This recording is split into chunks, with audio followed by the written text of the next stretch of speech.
you, and good evening, everybody. First of all, I want to thank Index. I don't know how we made it into the list and how we got this far, and I'm so humbled looking at the shortlist and people doing such amazing work. When you brought us over this week, and the colleagues that we've interacted with from other parts of the country, the world, and the work that they're doing, it blows your mind.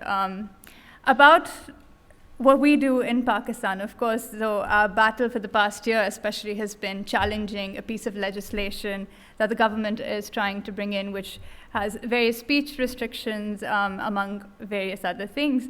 And laws are generally, a dry piece of legislation is not something that people stomach, and it's not something that they are interested in. So it was obviously a challenge of developing an interest in the law and contextualizing it for the average person and how it's going to impact them. The thing people don't know about Pakistan, and I feel like I have to say this each time, is we're not Turkey, we're not India. We do have a democratic space to work in. I mean, there's so many dimensions to Pakistan.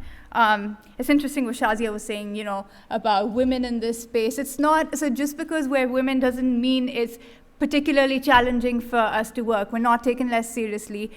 We've had a norm of, women working around us. It's fairly common. And so with regards to this bill, for us, what's important is keeping it extremely local. Bolo Bhi could not have done it.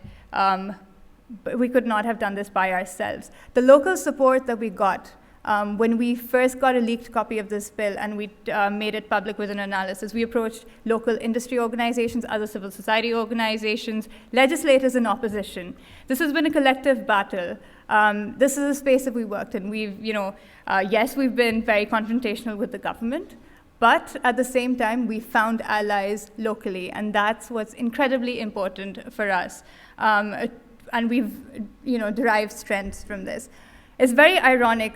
This law that we've been resisting for the past year, it seemed as if it would just pass in April. Just this morning, I received news that the National Assembly, the lower house of Parliament, has passed it.